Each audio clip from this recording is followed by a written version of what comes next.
আব্বু খুব আদরের সাথে আমাকে তুলে নিয়ে গেল। সে আমাকে বিছানায় নিয়ে গেল এবং আমার ওপর একটা কম্বল বিছিয়ে দিল এবং নিজেই আমার সাথে শুয়ে পড়ল।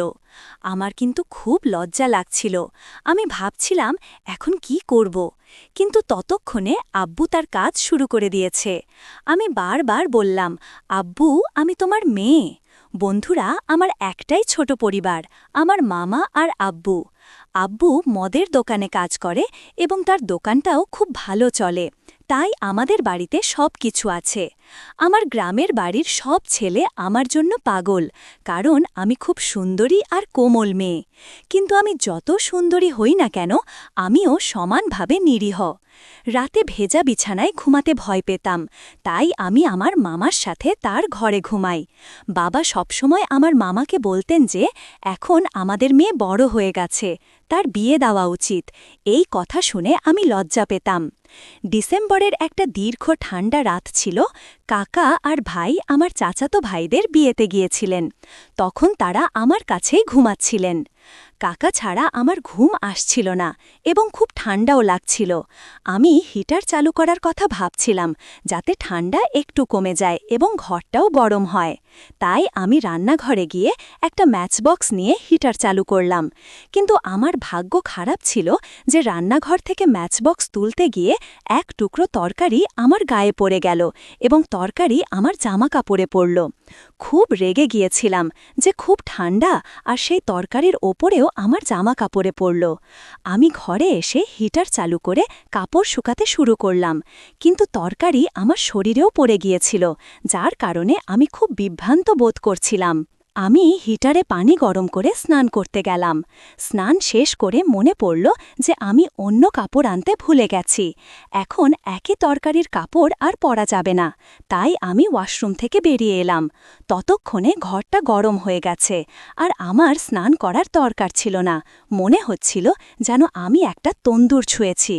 তারপর আমি বুঝতে পারলাম যে আমি স্নান করে সরাসরি হিটারের পাশে বসেছি। কিন্তু এখন লাভ কি?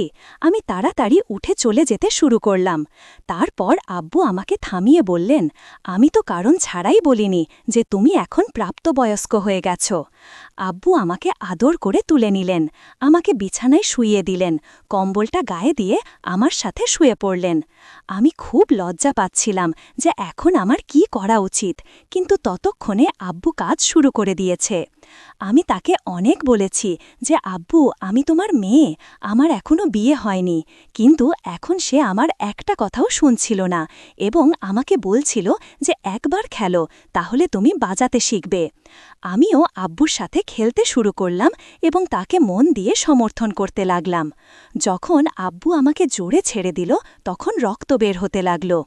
আব্বু খুব দ্রুত খেলছিল, কারণ সে একজন বৃদ্ধ খেলোয়াড় ছিল, কিন্তু আমি কখনো এমন খেলা খেলিনি, তাই আমি খুব ক্লান্ত ছিলাম। যখন আব্বু খেলতে খেলতে ক্লান্ত হয়ে পড়েছিল, তখন আমি স্বস্তি পেয়েছি। তখন আমিও ২-৩ বার স্বস্তি পেয়েছি, কিন্তু আমি বুঝতে পারিনি কখন আমার ভাই বাড়ি ফিরে এসে আমাকে আর আব্বুর ঘরের কাজ দেখছিল। এবার আব্বুও ক্লান্ত হয়ে ঘুমিয়ে পড়ল আর আমিও ঘুমিয়ে পড়লাম। পরের দিন ভাই আমার কাছে এসে বলল, চলো তোমাকে বাইরে বেড়াতে নিয়ে যাব। রাতে আব্বুর কারণে আমি খুব ক্লান্ত ছিলাম, তাই আমি রাজি না হয়ে আব্বু আর ভাইদের জন্য নাস্তা বানাতে লাগলাম। নাস্তার পর আব্বু দোকানে গেল। তখন ভাই আমাকে আলমারি থেকে আমার কাপড় বের করে শুকাতে বলল। আমি ভাইয়ের কাপড় বের করতে গেলাম। আলমারির কাছে ঝুঁকে পড়লে ভাই আমার কাঁধে হাত রাখল। আমি বললাম, ভাই তুমি কি করছো? তারপর ভাই বলল, আমি রাতে বাড়ি ফিরেছি এবং আব্বুর সাথে তুমি যেসব ঘরোয়া কাজ করেছ তা দেখেছি। এই সব শুনে আমার ভয় হয়ে গেল যে ভাই যদি কাকাকে বলে, তাহলে কাকা আমাকে আর বাবাকে ক্ষমা করবেন না। আমার মন খারাপ দেখে ভাই বলল যে আমি এক শর্তে কাউকে বলবো না, শুধু যদি তুমি আমাকেও শান্তি দাও এবং রাতে আমার ঘরে ঘুমাও, কাকার ঘরে না। ভাইয়ের কথা শুনে আমার খুব মন খারাপ হয়ে গেল। আমার মন খারাপ ছিল, কিন্তু ভাইয়ের সাথে একমত হওয়া ছাড়া আমার আর কোনো উপায় ছিল না। আমি বাবাকে সব কিছু বলেছিলাম এবং তারপর প্রতি রাতে ভাই আর বাবা দুজনেই কিছুক্ষণের জন্য একসাথে আসত এবং আমার সাথে ঘরের কাজ করত। আমি খুশি হতাম এবং তারা দুজনেই খুশি ছিল। গল্পটি যদি ভালো লেগে থাকে